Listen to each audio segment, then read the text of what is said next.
Welcome everybody to ZDNET. This month's special feature is the new space race. We're going to talk about how the new space race will drive innovation.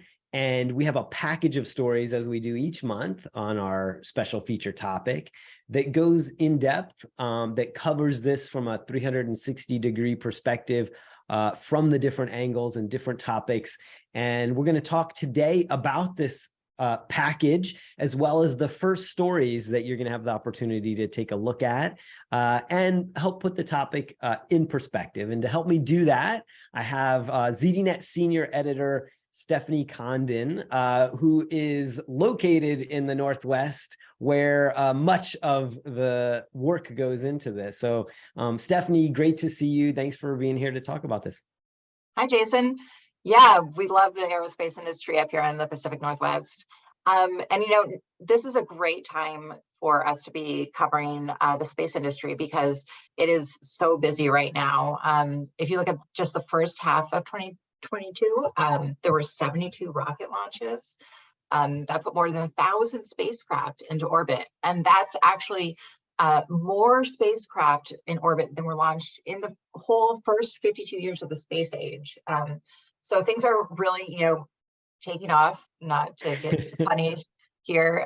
And it's also a huge part of the economy. The global space economy is on its way to 500 billion. So it's a really big deal and it's taking off now. And it's also kind of serendipitous that it's happening now because we're 60 years out from the iconic JFK speech where he said, we choose to go to the moon within a decade. And that was a huge goal then. And it really, inspired the nation and inspired the world to get moving. And we're kind of at that same spot again, finally, where we have that drive to take big leaps and bounds into space again. And, it's interesting why it's happening now. For a while, I heard from experts about how, for a while there were decades where the space industry wanted to kind of keep things safe and move along progressively. But now there are new entrants into the field, new private ventures. There's so much VC money going into space.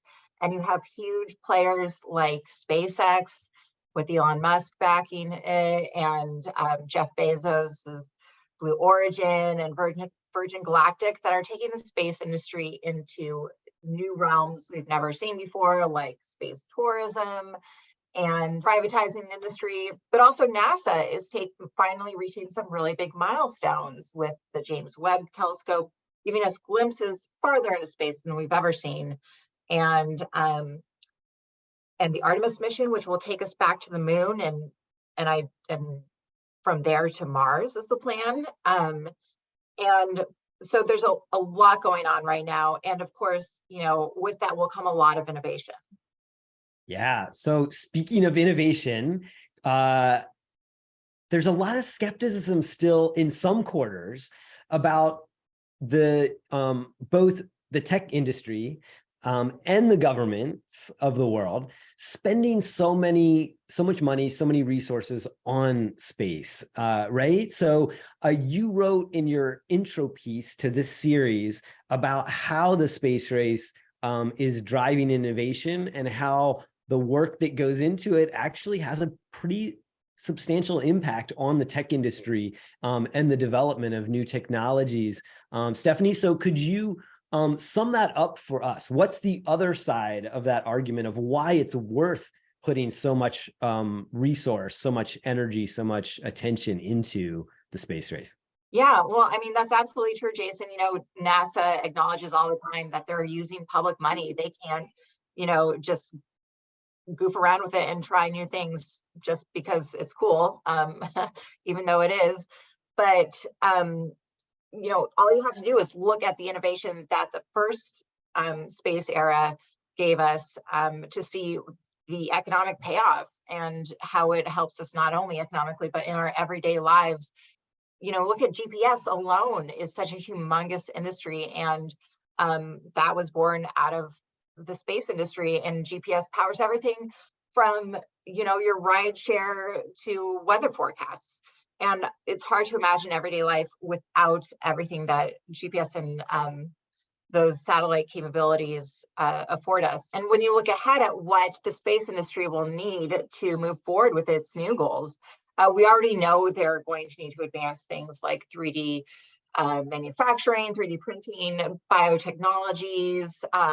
They'll bring us new propulsion technologies like nuclear propulsion and all sorts of innovations that can help us in ways that we probably can't even imagine right now. They're building new spacesuits. They're building orbital outposts for people to exist in space, to work and live in space. New communication systems that will be needed to, keep in touch with the people on those orbital outposts. And given how much GPS has transformed our lives, I'm sure the new communication systems will also have a profound impact on people here on Earth. Yeah, it's a great point. I think that last one is one that we could talk about because even more if we had the time, which is that those communication technologies to be able to have communication with people in low orbit or even a little bit further out, those are likely to have an impact on broadband, for example, here. Like if we find better protocols to communicate and move data faster, those have the potential to increase or improve, bandwidth, which is still a problem in remote areas, in rural areas, and of course the space race with now the satellite race that's going on with SpaceX, Starlink, and others is having a direct impact on that, of course, and is expected to have a very important impact on the quality of broadband universally across the U.S. But as these new technologies, we're likely to see, like you said, GPS, but also the space race is credited with leading to the innovations that triggered the smartphone, cellular phone industry, tablets, laptops, many other technologies as well. So if we could pivot for a little bit on some of the challenges that go with the space race, though, Stephanie, you also wrote about space junk, that there is, you mentioned at the outset, how many more launches are going up, how much more activity is happening in the space race. This is also creating an enormous amount of space junk. So could you sum up the problem there and what both the government and some of these private companies are doing to deal with it? Yeah, absolutely. I mean, as we send more things into space, logically, it's just getting more crowded. And, it's easy to think about space as infinite, of course, but the reality is that the parts of space that we use, low Earth orbit, is finite. We move in, in orbital lanes that are getting very crowded, and that will lead to more collisions, and it will lead to the risk of, when things collide, falling out of space. And there's a chance they'll burn up in the atmosphere when they reach the atmosphere, and there's a chance they'll just fall into the ocean. But things do occasionally land on Earth, and that obviously poses a risk.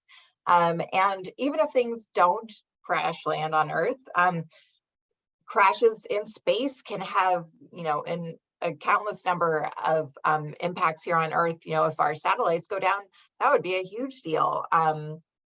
And you just can't predict what kind of outcome it would have.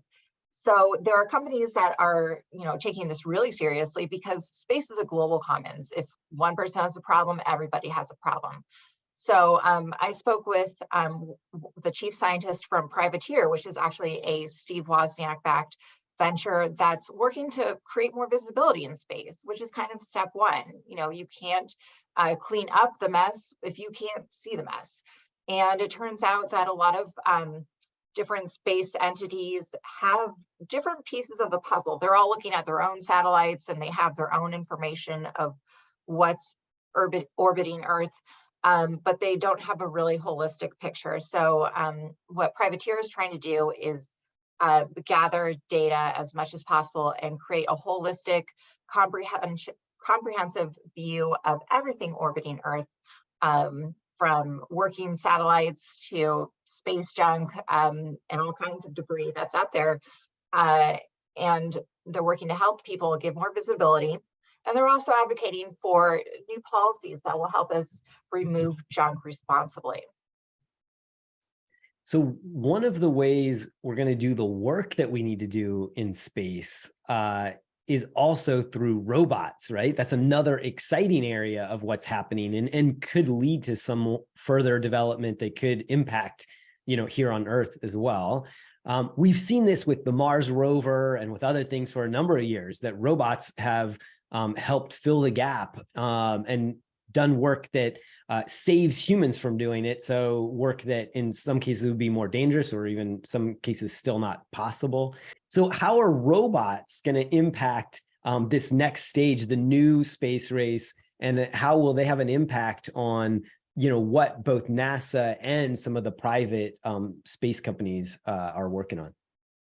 Well, robots are going to be really important because as humans want to spend extended periods of time in space, whether that's on the moon or on an orbital outpost or on Mars or even farther, maybe, we won't be able to do everything ourselves.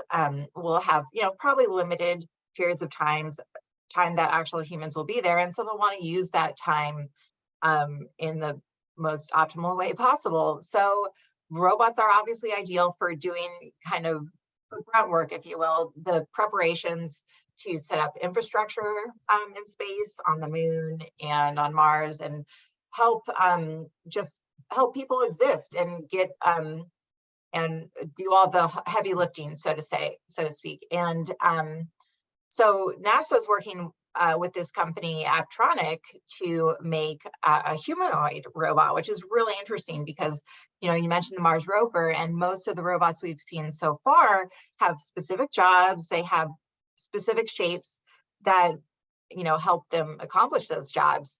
But NASA and Aptronic are building this humanoid robot that's also general purpose. It's going to be able to take on whatever job it's programmed to do.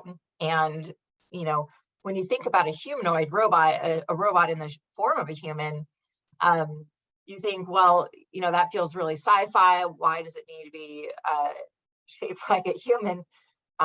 It's not there to be your friend or anything, but Aptronic told us about how, they'll be doing a lot of jobs that humans would otherwise be doing. So it just makes sense to give them the form of humans, since they will be taking over a lot of the work and jobs that humans otherwise would have been doing.